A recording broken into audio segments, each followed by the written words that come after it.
What really makes Jedox special? What's different about Jedox? Well, the key thing with Jedox is that it's a single platform, a corporate performance management platform. So that enables you to do all your planning, budgeting, analysis, reporting, all in one platform for the business across multiple data sources. So it's a one unified solution. It's very integrated with Excel. So many organizations these days fall into, I would say, two different camps. I'd fall into the camp of saying, well, we don't want to use Excel at all in our organizations, or we want to embrace it. And Jedox, as a technology, falls firmly into an embrace camp. What we try to do is get rid of the downsides of Excel. Excel is not a very good database. It doesn't really have much security. It's very difficult to manage, as John was saying, 30 or 60 terabytes of spreadsheets in his organization. So we leverage off the benefits, which is the ability for doing analysis and analytics. It's a fantastic formatting tool, but we take care of the rest with Jedox. And finally, with Jedox, it's a very innovative platform. So we have a hybrid approach to the cloud. You're not restricted only to use Jedox Cloud. You can keep with your on-premise systems if you want and locate Jedox there. And as well as that, as you'll see in a minute, we can have multiple different interfaces. The users can interact with Jedox through web pages, through mobile apps for Android and iPhone devices, as well as the powerful Excel add-in. Finally, I just wanted to show you a little bit of the architecture of Jedox, how it hangs together. It really is a reasonably simple architecture for a technology like this. So at the center of everything is our Jedox OLAP server. So this is the central in-memory multi-dimensional database, and users essentially, like I said, access Jedox either from the Excel add-in, web or mobile devices, as well as third-party devices. So we can send data to other systems and they can access Jedox live. It has a very open architecture in that regard. As well as that, we have the very powerful Jedox integrator. So this is our key tool that allows us to extract, transform and load data from multiple data sources. So whether you've got a data warehouse like John, whether you're accessing your 1 or your 15 ERPs directly, whether you're accessing cloud-based environments, all of this is possible with Jedox integrator. Finally, there is connectivity to SAP, a live connectivity. SAP is a German company like Jedox. Their offices are not very far up the road. We're a certified partner with SAP, and we have a very strong connectivity to that platform as well. So I thought I'd share some of the babies. This is our most popular report, Retail Daily Sales. There's a lot of cool features with Jedox. In the top left-hand corner, you can see the common dimensions. So people can drill down, like our retail stores. If you're a manager, you want it by store group and things like, the main channel versus the outlet stores versus online. But if you're a state manager, you want to look at your stores. You don't care about that hierarchy. If you're, depending who you're having the conversation. So we have 4 different hierarchies depending on who's looking at the report, and yet the data underneath is the same. It's one build. You have tick boxes so you can hide columns, expand columns. Everybody wants to see different measures. We have the ability to click on something and you can select what comparative measure do you want to look at other than the sales. Do you want to look at gross margin? Do you want to look at gross margin percentage? Do you want to look at last year and so on? I hate reports that scroll from left to right. I like reports that fit on a screen. So we fight like tooth and nail to limit the number of columns so it fits on one page. So another one of our babies so this is one of our planning applications. This is our merchandise assortment planning tool. Again, you can create beautiful little dashboards with reporting, with forms and all this.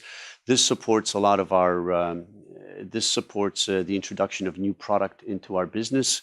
We have a phenomenal SKU churn in our business every season, a whole range of new products.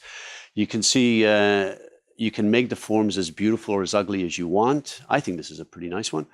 And links to our wiki for descriptions as to what the report's all about. Again, common user interface, top left-hand block. Users get familiar with that.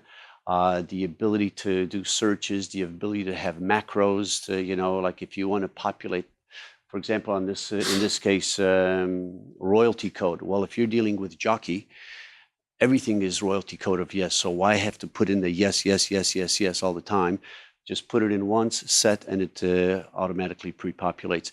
The ability to splash where it does make sense and so on. So that's one. This is another planning application. This is this is probably more typical, like for people that do budgeting and so on. This is actually our what they refer to as the weekly sales and stock inventory planning, very common in retail, where you have your forecast in white, the yellow stuff is all actualized, and you have lots of different measures. And again, Jedox brings with it all the sexy functions that any decent planning tool will have, such as the ability to splash, the ability to manage at weekly buckets or manage in monthly buckets and automatically apportion out. So again, lots of capabilities. Our ETLs automatically do snapshots at the end of the month, so you can see how your forecasts have evolved over time. We have sandbox versions and all that kind of stuff, so you can do what-if analysis. All that kind of stuff is at your fingertips. So what does the future look like? It's very hard to say, but what we do know is that significant change is rapidly approaching. What I am certain about is that what we are doing now is not going to be what we're doing in 5 to 10 years' time, and it's going to look very different. We've gone through the early changes in this environment, and generally that tends to be linear, and then suddenly it starts to take off. And that's probably where we're at now. And so what we're doing in the future, you probably wouldn't even have imagined or think was plausible now. So if you think about the technology, if you think about mobile phones, when they first came out, they were just large car-mounted devices that technology improved linearly. And then suddenly now we're at a stage where a phone is a computer, a camera, a cash payment device, all in your pocket. So it's just really just come in leaps and bounds very, very quickly. And that's probably what we're thinking is going to happen with technology around the planning and reporting process. So for companies, it's really worth being prepared for this continuous change. And being able to get ahead of the competition to take advantage of what sort of insight you may be able to have over the competition. So some things you might be worth thinking about. How do you imagine what the process is going to look like in 10 years' time? And what can you do today to get prepared for that? Will there be a pure integration between finance and operations? What processes can be automated? For example, can you automate inventory orders based on real-time daily sales numbers? Can current data be utilized better? Or will there be new technology of enabling new data that you didn't even imagine was possible? How do you continually upskill your staff in the new technologies? How do you create that sort of culture? And will humans even be needed to analyze the data? Robotics and automation will play a big part in removing a lot of the manual processes and freeing up resources. But it's probably artificial intelligence that may play an increasingly important role in the corporate analysis and decision-making process. As systems learn more, we'll get more consistent, optimized, reliable results, including more accurate forecasting and optimization across all areas of the business. Let me give you this example kind of to finish. Could AI link together weather data, market trends, market size information, customer feedback, economic outlook, to determine market update, optimal price points, revenue, logistics requirements, and schedule manufacturing processes for new products? There's a lot to think about there in terms of what the future can hold, but I think what's important to understand is it is going to change, and you should expect and embrace the change as it comes. Excel is still a great tool, and we should not be throwing it away. But there are lots of interesting, innovative technologies out there that can complement and enhance Excel and the analytic insights, collaboration, security, and utilizing all the data that's available.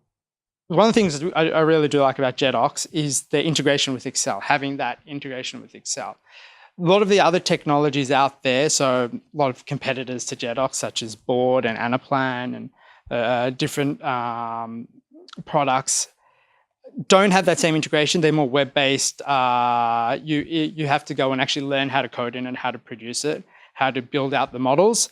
But then they are a secure web-based environment. So there's a bunch of different them, and it really comes down to your organizational situation in terms of what's best and what works for your organization. So if the organization is very much, as was mentioned before, dependent on Excel and has a lot of good Excel knowledge in there, and we don't want to move away, that's why Jedox works really well. It can form that back end and work seamlessly with it. Whereas other products out there, if the technology if businesses want to get rid of Excel and want to make this big step change to a fully web-based environment where the IT team is running all the different programming and coding, then those ones will work really well.